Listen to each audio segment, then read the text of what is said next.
नमस्ते दोस्तों, मैं नितेश स्वागत करता हूं आपका किस्सा कहानी बाय नितेश में। कभी कभी ज़िंदगी हमें ऐसे लोगों से मिलाती है जो कुछ पल के लिए आते हैं लेकिन हमारी पूरी दुनिया बदल जाते हैं। आज की कहानी भी कुछ ऐसे ही है, एक खोए हुए सूटकेस की और दो अजनबियों की जो बन गए एक परिवार। चलिए शुरू करते हैं आज की कहानी, वो छूटा हुआ सामान और एक अजनबी की दया। मुंबई का वह व्यस्त रेलवे स्टेशन, लोगों की भीड़, प्लेटफॉर्म पर भागती जिंदगियां और उन्हीं के बीच खड़ी थी निशा, 50 साल की एक माँ, हाथ में एक बड़ा सूटकेस जिसमें थी उसकी बेटी की शादी के जेवर, कपड़े और अनगिनत सपने। उसकी आंखों में चिंता थी लेकिन चेहरे पर उम्मीद की चमक भी। बस ट्रेन आ जाए, सब कुछ ठीक हो जाएगा, उसने खुद से कहा। लेकिन जिंदगी हमेशा हमारी योजना के मुताबिक नहीं चलती। भीड़ बढ़ी, ट्रेन आई और उसी अफरा तफरी में वो कीमती सूटकेस कहीं गायब हो गया। निशा हक्की बक्की रह गई, उसके होंठ कांप रहे थे। हे भगवान, अब मैं क्या करूँगी। उसी वक्त एक आवाज़ आई, मैडम आप परेशान लग रही हैं, क्या हुआ। वह था राहुल, लगभग 25 साल का एक युवक, साधारण कपड़े, आंखों में सच्चाई और चेहरे पर संवेदना।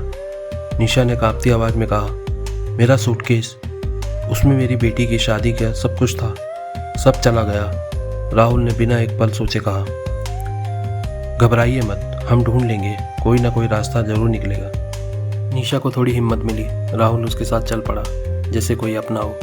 राहुल स्टेशन मास्टर के पास गया, कुलियों से बात की, हर जगह पूछा, किसी ने एक नीले रंग का सूटकेस देखा क्या। घंटों की खोज के बाद भी कुछ नहीं मिला।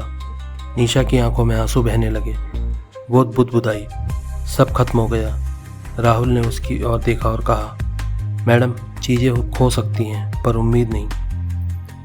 थोड़ी देर की चुप्पी के बाद निशा ने पूछा, बेटा तुम इतना क्यों मदद कर रहे हो, तुम मुझे जानते भी नहीं। राहुल मुस्कुराया, शायद इसीलिए कि कभी किसी ने मेरी भी ऐसे ही मदद की थी। उसके शब्दों में एक दर्द था।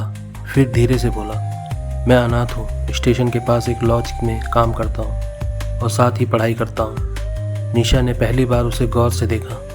उसकी आंखों में संघर्ष था और साथ ही इंसानियत की रोशनी भी। शाम ढल रही थी, स्टेशन की भीड़ कम हो रही थी। तभी एक कुली ने आकर कहा, मैडम क्या आपका सूटकेस नीले रंग का था।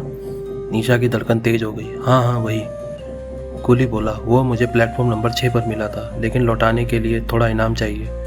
राहुल ने अपनी जेब टटोली, बस कुछ 100 रुपये थे, वही उसने दे दिए और उस सूटकेस को निशा के हाथों में वापस रख दिया। निशा ने सूटकेस को सीने से लगाया और बोली, बेटा तू देवता है, तूने मेरी बेटी की शादी बचा ली। राहुल मुस्कुराया, देवता नहीं मैडम, बस एक इंसान हूँ। निशा ने अपने बैग से कुछ पैसे निकालते हुए कहा, ले बेटा ये रख ले, इनाम है तेरे लिए। राहुल ने धीरे से हाथ जोड़ लिए, मैडम मैंने मदद पैसों के लिए नहीं की। उसकी सादगी ने निशा का दिल छू लिया। वह बोली, तो फिर आज रात का खाना मेरे साथ खाएगा। राहुल हिचकिचाया पर निशा के आग्रह पर मान गया। उस दिन निशा के खाने की मेज पर सिर्फ खाना नहीं था, थोड़ी सी इंसानियत, थोड़ी सी ममता और ढेर सारा अपनापन। कुछ दिनों बाद निशा ने राहुल को अपने घर बुलाया। वहाँ उसने कहा, बेटा मैं चाहती हूँ कि तू अपनी पढ़ाई पूरी करो, अब से तेरी फीस मैं दूंगी। राहुल की आंखों में आंसू थे। मैडम आप तो मुझे माँ की तरह। निशा ने मुस्कुराते हुए कहा, माँ कहो क्योंकि अब मैं तेरी माँ ही हूँ। उस दिन से दोनों का रिश्ता बदल गया। एक अजनबी बेटा बन गया और एक माँ को मिला नया बेटा। वक्त बीता, साल गुजरे, राहुल ने इंजीनियरिंग पूरी की, नौकरी पाई और आज वो एक सफल इंजीनियर है। निशा की बेटी की शादी में राहुल ने भाई की तरह सब रस्में निभाई। लोग पूछते, कौन है ये लड़का।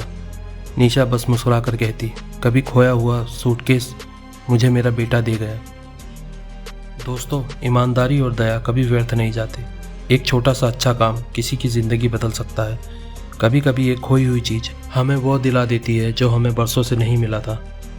आप सुन रहे थे किस्सा कहानी बाय नितेश, जहाँ हर कहानी दिल को छू जाती है और कुछ सिखा जाती है। धन्यवाद।